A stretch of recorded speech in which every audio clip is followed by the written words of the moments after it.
Bir yashar qizaloqning ayanchli o'limi.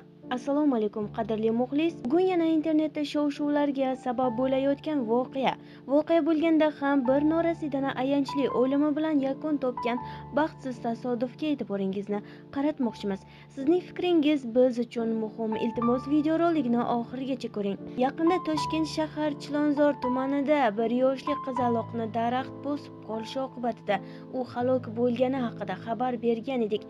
Hozirda mazkur holat yuzasidan jinoyat ishi qo'zg'atilgani aytilmoqda. Holat qanday bo'lgan?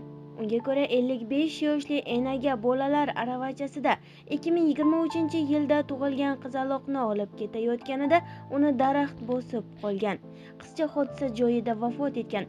Shundan so'ng Bosh prokuratura tomonidan bir yoshli qiz vafot etganligi holat yuzasidan Jinoyat kodeksining 186-moddasi 3-qismi xavfsizlik talablariga javob bermaydigan tovarlarni o'tkazish maqsadini ko'zlab ishlab chiqarish, saqlash, tashish yoxud o'tkazish ishlar bajarish yoki xizmatlarni ko'rsatish bilan jinoyat ishi qo'zg'atilgan. Tekshiruvda suv quvurlarini ta'mirlash ishlarini amalga oshirayotgan ishchilar xavfsizlik choralariga rioya qilmasdan maxsus texnika yordamida qazish ishlarini olib borishlari oqibatida bir tup daraxtning ildizi ochilganligi va o'z vaznini ko'tara olmay yiqilganligi aniqlangan.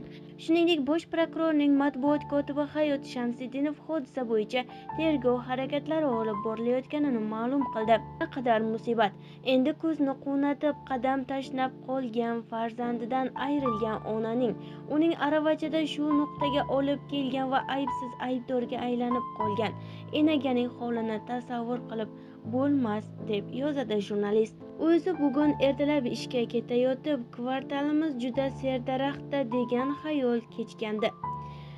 Skverda bir daraxtning katta shoxi sinib tushib, oppoq Spark'ni pachoqlabdi. Ishda o'tirsam, qizaloqning ayanchli o'limi xabar keldi. Qaytishda ko'rib o'tdim. Qurib bitayotgan ulkan daraxtni kesishga urinishgan, lekin ruxsat olisholmagan. Yana tagidagi quvur yorilgan, ustalar yonini kovlaganda atrofni to'sishmagan. Ham ostidan suv sizib, ham yoni qazilgan. Daraxt og'ib qulab ketgan va go'dak dil tortmay o'lgan. Dahshatli silsila xullas. Daraxt ham vaqtida butilmasa, kesilmasa, potensial xavfga aylanishiga misollar ko'p.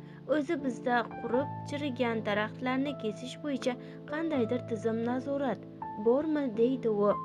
Biz bilan qoling va kanalimizni kuzatib boring.